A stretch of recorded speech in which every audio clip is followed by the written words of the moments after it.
Larry Hoover has been behind bars since 1973. That's more than 5 decades longer than many people reading this have been alive. At this point, most experts agree on one thing. It is highly unlikely that Larry Hoover will ever walk free again. Once the powerful leader of Chicago's gangster disciples, Hoover is now serving multiple life sentences at ADX Florence, a prison widely known as one of the most secure and psychologically intense facilities in the world. Inside those walls, Hoover spends about 23 hours a day in solitary confinement. Day after day, year after year, a life of silence, isolation, and reflection. But here's what makes his story so fascinating and controversial. Even after decades in prison, Larry Hoover's name still carries weight. His influence, his legacy, and even his reputation have not faded. In fact, in some ways, they have grown stronger. So how does a man locked away for over 50 years remain so relevant? And why have global superstars like Kanye West and Drake stepped in to support his release? To understand that, you have to go back to the beginning. Larry Hoover was born on November 30th, 1950 in Jackson, Mississippi. But his life truly began when his family moved to Chicago when he was just 4 years old.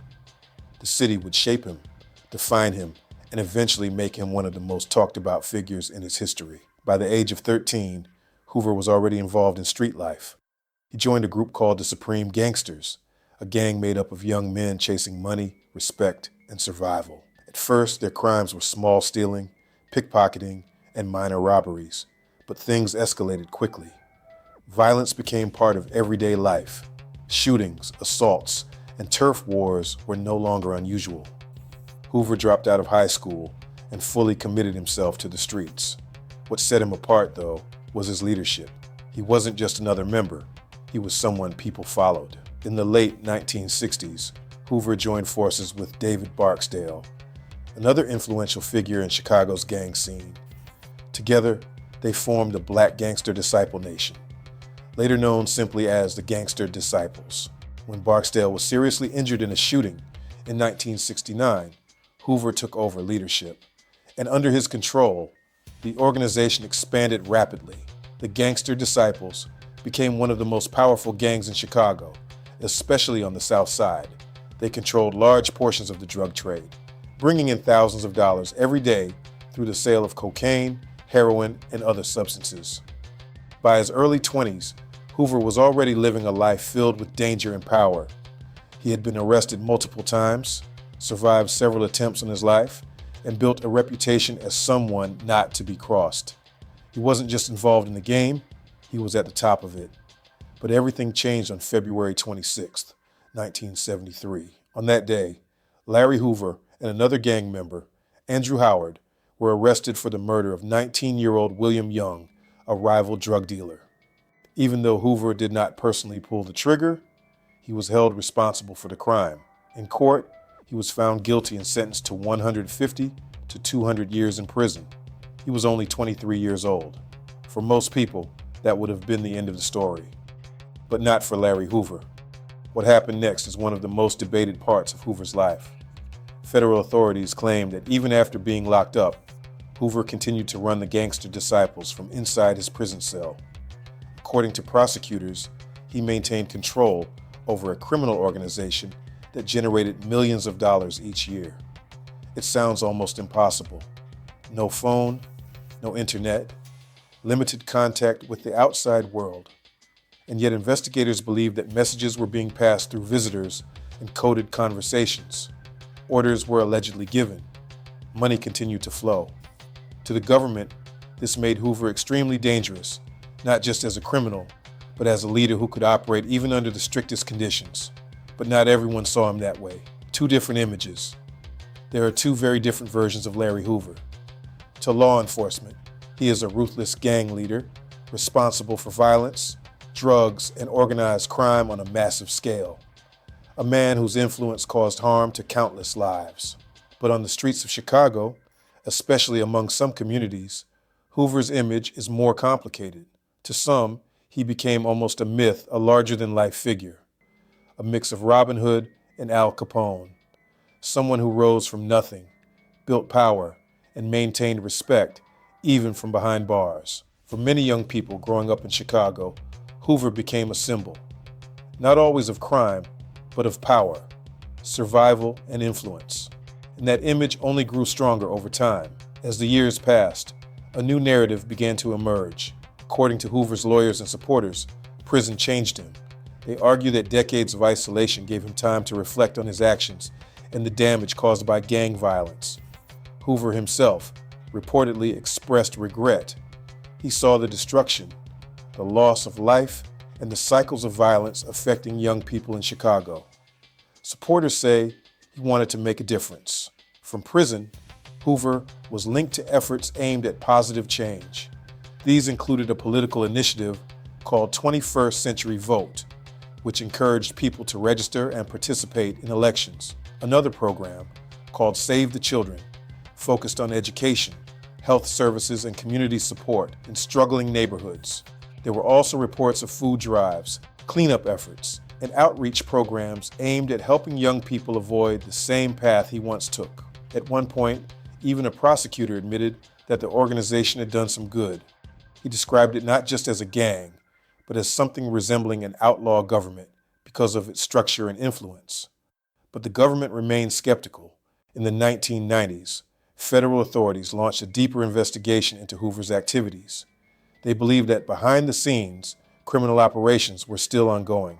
The community programs were being funded by illegal money and supported by gang influence. To build their case, investigators recorded conversations between Hoover and his associates during prison visits. Out of dozens of hours of recordings, only a small portion was used in court. But it was enough. In 1997, Hoover was convicted again, this time on federal charges, including drug conspiracy and extortion. The evidence showed that he allegedly ordered members to collect money from drug dealers and even dedicate one day a week to selling drugs specifically for his profit. Prosecutors estimated this could generate hundreds of thousands of dollars per week. The result was devastating. Hoover received 6 additional life sentences. He was transferred to ADX Florence and placed in near total isolation. Life at ADX Florence is harsh. Inmates spend most of their time alone, with very limited human interaction. For Hoover, this has meant decades of isolation. His appeals for release or reduced sentencing have all been denied. Judges have consistently described him as one of the most dangerous criminals in Illinois history. From a legal standpoint, his chances of freedom are extremely slim. To be released, he would need both state and federal pardons, a rare and difficult process. And yet, despite all of this, his story continues to gain attention. In recent years, Larry Hoover's case has entered the spotlight again, this time through the influence of celebrities. Kanye West, a Chicago native, has been one of the most vocal supporters. He has publicly spoken about Hoover's case and even brought it up during a visit to the White House. Kanye believes Hoover has changed and deserves another chance. He has used his platform to raise awareness and shift public perception. On his album Donda, Kanye included a voice message from Hoover's son, who spoke about wanting people to see his father as a human being, not just a headline. Then came an unexpected moment. Kanye West and Drake, 2 of the biggest names in music and former rivals, came together for a benefit concert. The Free Larry Hoover concert took place at the Los Angeles Memorial Coliseum and drew over 70,000 people. It was a major cultural event, costing millions and gaining worldwide attention. Although Hoover himself was not the main focus during the show, the event succeeded in bringing his name back into public conversation. Today, Larry Hoover remains in prison. His past is undeniably marked by crime, leadership, and influence in one of the most powerful gangs in the country. But his present is more complex. Supporters argue that he has changed, that he has reflected, and that he now wants to contribute positively to society.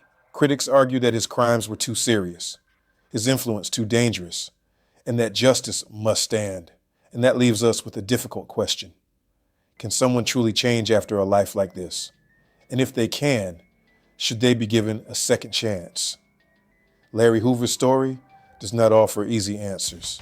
It sits at the intersection of crime, power, redemption, and justice. And for now, it remains unfinished. Whether he will ever walk free again is uncertain. But one thing's clear. Even from behind bars, Larry Hoover's story is far from over.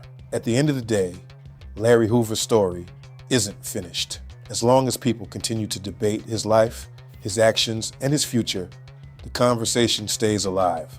And maybe that's the real reason his name still holds weight. Not just because of what he did, but because of what his story forces us to think about. Now, I want to hear from you. Do you think Larry Hoover has truly changed? Or do you believe some actions can never be forgiven? Drop your thoughts in the comments below.